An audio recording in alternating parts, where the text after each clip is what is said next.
We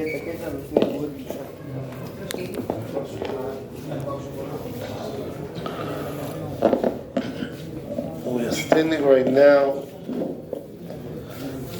very close to Tisha B'Av, in Mamash and Tisha B'Av.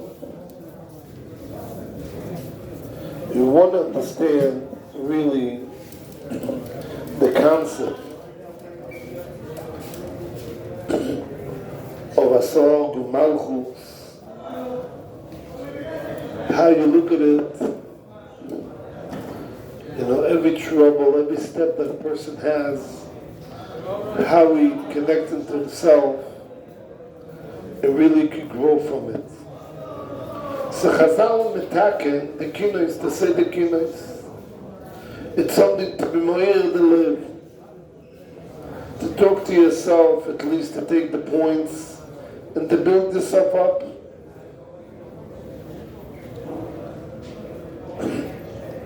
We're reading the kinos one after the other. In the night we just say a little bit kinos, in the day we say much more. But the main thing, what is it? Is to really feel the destruction of the temple.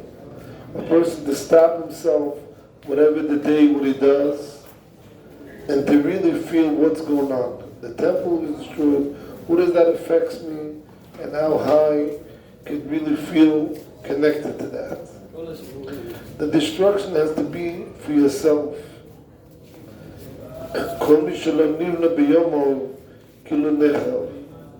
Means if it wasn't built in your days, it means it was destroyed. So if this year the Beis HaMikdash doesn't build, means we destroyed it. The same hand that builds, the same hands destroy. And we have to be from the builders. And the question is how? Bigger people than us, bigger tzaddikim, they didn't build the Beis HaMikdash. They didn't have the schos. Is that connected to the day? Is that connected to what?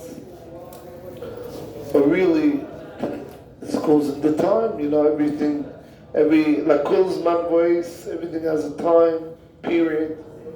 What is it? But the Yisur, the way we see in Chazal, really depends on each one and one. It's the Yechidim that builds the cloud.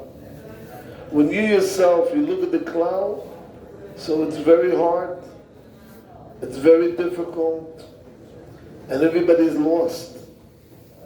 But what you have to do is called the Yechidim, they build themselves up, each Yochid decided himself how to build, to do another step in Avodas Hashem, to get close to HaKadosh Baruch Hu, to really feel the pain. You know, the Mashgiach of Yeshivat Ponevezh. So a boy came up to him and he says, listen, I don't feel nothing. He said, I understand you. And he went to him and he pinched him very hard. So the student kept himself strong and he was doing it even harder. And he was screaming, "Aye, it hurts." He said, now you know. When it's connected to you, you feel the pain, you scream. If you're not screaming, it's not connected to you. It's a history, it's things that you put together. But the Yisod is what? You have to feel. When you feel it, you connect to it. When you have no connections, so you don't cry, you don't really feel the pain. One of the stories, the major stories, it's one of the Gemara in Avodah Zarah. That Fidalef, the Gemara says that when Rabbi Shmuel, Kohen Gadol, how he was born,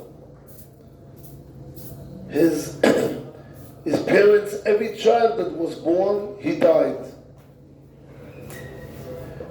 And then they decided to be in Kedusha Tahara. So when the mother went to go to the mikveh, so the Matatron, the Sar, Opnim, came out with a face of a Rasha, a face of a woman, a face of this. 80 times she went back and forth tevel in the mikveh. Till the Sar, the Shamayim, said, Adkan. What happened? Medrash says that he stopped. And he said, this tonight they're going to have a baby. And the baby was Rabbi Shmuel. And it was one of the beautiful people that was created in the universe. Like Adam, that was beautiful. Yosef, it says, it's put over there 7 people. He was one of them, Shmuel. His face was beautiful. So when the daughter of the Kesar saw that they're going to chop his head, so the first was Rabbi Shmuel Gamliel, and then was Rabbi Shmuel. And when Rabbi Shmuel came, she was looking in the window, and she saw such a beautiful face. She said, it's a shame. So she went, the professional person, she took out the skin of his face, and she put it in the oil of farsimon. And she put it in Rome, so she could look at it and could see the beauty of Rabbi Shmuel. She shouldn't forget it. And it's Mourning that every 70 years they take a tall guy, a complete guy, and is horsing on a chigel, person that barely can walk. And they want to show that the generation, 70 years, with Yaakov Avinu, when he stole the bracha of the Bechoiro, you see, it's not reality. And what's the proof that the Esav is leading? And Esav is the strongest. And Esav is continuing running the world. Every 70 years they do it. The Gemara says. And what happens? They make a celebration, a day of celebration. And they put that face on the head of this man. And he walks in the street. Everybody sees it. And the message is very clear. Yaakov Avinu thought he's going to steal it. He's a fool. The proof of the pudding is the pudding. But oilo, for a generation that they see Yaakov Avinu raising up, and that means his Esav is down.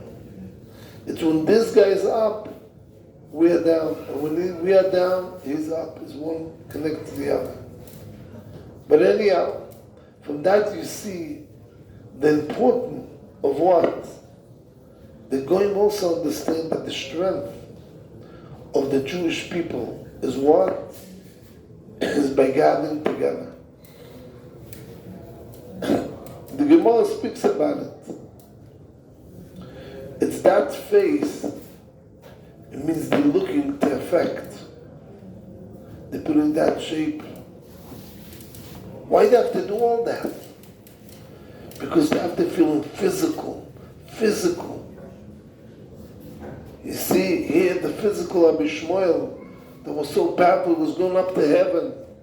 And he was listening to Machoira Pargoid. What's the Gzeil was Nigzel. That was a Gzeil. There's nothing to be married on that. But even though he went down, and he accepted himself the Gzeil. He could have been Meshane. You know, those concept of tshuva, concept of changing the words and everything, making it better, making it sweeter. But the minute with Nigzal Agzil, and you realize that's Tzin Hashem, and it says that Shomayim was waiting for him. All the tzaddikim were waiting there for them, that they should come. So he said, the body is only physical, but the neshama is waiting over there for them. All the tzaddikim to learn from them, and they really get excited. So the kedusha and taharat that Rabbi Shmuel Kohen Gadol had was Oila Kulonu was going up. So let's take one message from it, one point. Kedusha and tahara. You know, I remember I met Baba Elazar. I remember his face he had a piece of cloth in his eyes, not to see anybody. It was the bris of Avyuda Deri. He was there. So then I came up to him, we came up to him to get a bracha. So, I had the schus very close. But you felt the Kedusha. A person that didn't want to see any, only to be Kodesh and Torah. It's a different language, it's a different talk. It's a different feeling. It's not regular feelings. How much we have to watch ourselves to be Kodesh with Torah. That makes it more pure. What was Beis HaMikdash? It was Kedusha. You brought a sacrifice, what is it? You change your life. The singing of the Levites, change your life.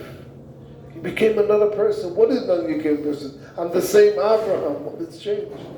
No, I became more Kodesh, more Torah, more connected to HaKadosh Baruch Hu, more connected to Avodas Hashem. It's famous. They said that, the question of the Rashba, everybody can ask. But the Kedusha of the Rashba, nobody can have. Maybe you think you understand the question. But the Kedusha of the Rashba, we have no concept what is the Kedusha of the Rashba. So let's take advance of that, of today's night. And let's really feel what we lost. Things that in the Kedusha, and the Ta'ala and Avodas Hashem is so high, now we have barely concept what we lost even. And then we have to take that and just feel that we don't even know what we lost, and then now we cry. But at least we know we lost something. So at least we know for it, at least we'll try to get towards that. And we'll be in a positive way. Let's hope that we'll be zoicha this year. We don't have to wait. Because otherwise, if it's not this year, it means this year was destroyed. We can change it. Everything can be changed in a second. If it wasn't built, it means it was destroyed. So every one of you is responsible. If the Beis HaMikdash is not built, your hands are not clean. It means you're part of the destruction. It's not was history, it's now. So let's take advance and let's think about it. And let's make sure that whatever we could do to make sure the Beis HaMikdash should be built.